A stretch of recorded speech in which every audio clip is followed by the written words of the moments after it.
राधे राधे।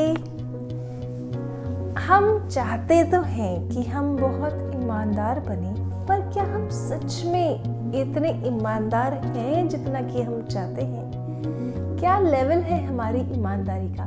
आइए कंपेयर करते हैं खुद को इस बढ़ई से और लोहार की कहानी से। एक बार की बात है, एक बढ़ई अपने गांव से किसी दूसरे गांव पर काम करने के लिए किसी सेठ के घर जाता है। अपने आरी से सेठ का फर्नीचर बना रहा होता है कि काम करते करते उसकी आरी टूट जाती है। अब बढ़ई के पास में एक ही आरी थी और काम उसे करना था। दूसरी आरी के लिए वापस अपने घर जाकर लाना उसके लिए संभव नहीं था। किसी से पूछा तो पता चला कि पास ही के गांव में एक लोहार आरी बनाता है। बढ़ई उस लोहार के पास गया और उसे कहा कि भैया मेरे लिए एक आरी बनाकर दे दो। लोहार ने कहा कि आपको जैसी आरी चाहिए मैं आपको कल तक बनाकर दे दूंगा। अब बढ़ई को तो यही दिख रहा था कि उसका पूरा एक दिन वेस्ट होने वाला है। काम नहीं करेगा तो उस दिन के पैसे उसे नहीं मिलेंगे। उसने लोहार को कहा कि भैया आज ही आरी बनाकर दे दो, मैं आपको कुछ एक्स्ट्रा पैसे दे दूंगा इस काम के। तो लोहार ने कहा कि भैया आपसे मुझे कोई एक्स्ट्रा पैसे नहीं चाहिए, पर जैसी आप आरी चाहते हैं वैसी आरी बनाने में और आरी बना के मैं खुद संतुष्ट हो जाऊं, ऐसी आरी बनाने में मुझे एक दिन का समय लगेगा ही लगेगा।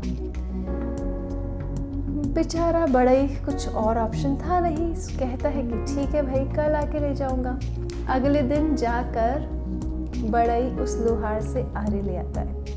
जब आरी से काम करता है तो पता चलता है कि आरी तो बहुत ही अच्छी बनी है और काम अब वो ज़्यादा अच्छी स्पीड से और ज़्यादा सफाई से कर पा रहा है।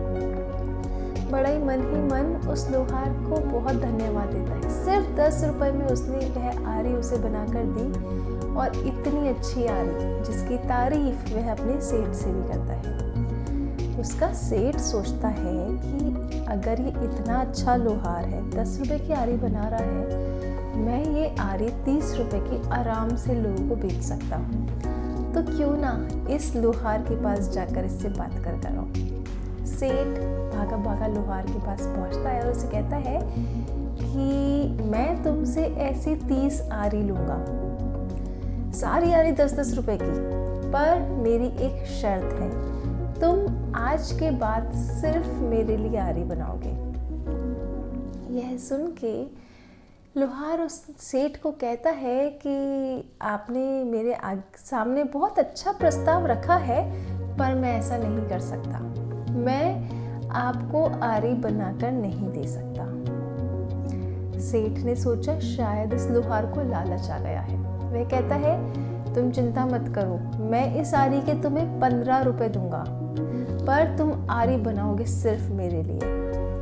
लोहार ने साफ मना कर दिया, कहा कि नहीं, मैं आपको आरी बनाकर नहीं दूंगा, मेरी आरी का क्या मूल्य होगा ये मैं निर्धारित करूंगा, क्योंकि वह मेरी मेहनत पर निर्भर करती है। दूसरी चीज, आप अगर मुझसे ज़्यादा महंगी आरी खरीद रहे हैं 15 रुपए की, तो इसके पीछे आपका कुछ ना कुछ तो लालच होगा ही। आप हो सकता है इसी आरी को 30 रुपए की बनाकर और गरीब लोगों को बेचें, क्योंकि आरी की गुणवत्ता बहुत अच्छी है, लोग खरीद भी लेंगे, परंतु इससे उन गरीबों का शोषण होगा और मैं ये बिल्कुल नहीं चाहूँगा कि मेरी वजह से किसी का शोषण हो। इसलिए मैं अपनी आरी को 10 रुपए में ही बेचूंगा और जिसे चाहूँगा उसे बेचूंगा। मैं आपका ये जो आप प्रस्ताव मेरे सामने रख रहे हैं इसे अस्वीकार करता हूँ।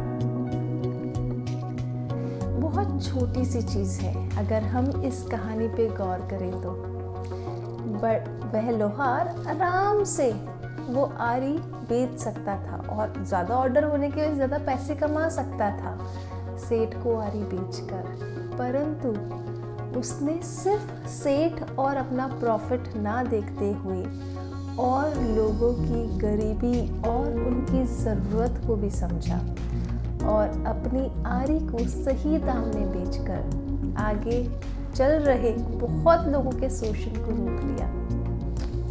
क्या हम भी ऐसे ही इतने अच्छे प्रिंसिपल्स के साथ अपने कर्मों के पीछे छुपे शोषण के बारे में सोच सकते हैं और किसी और के बारे में सोचकर गलत काम करने से खुद को रोक सकते हैं? ज़रा सोचिएगा, अगर हम गलत काम करने से खुद को रोक लेंगे तो ऐसे ही धीरे धीरे करके पूरी दुनिया भी खुद को गलत काम करने से रोक लेगी और कितनी अच्छी दुनिया का हम निर्माण कर रहे होंगे। आइए इस अच्छी दुनिया का एक छोटा सा नींव का पत्थर बने और एक समृद्ध संसार बनाने की कोशिश करें। राधे राधे।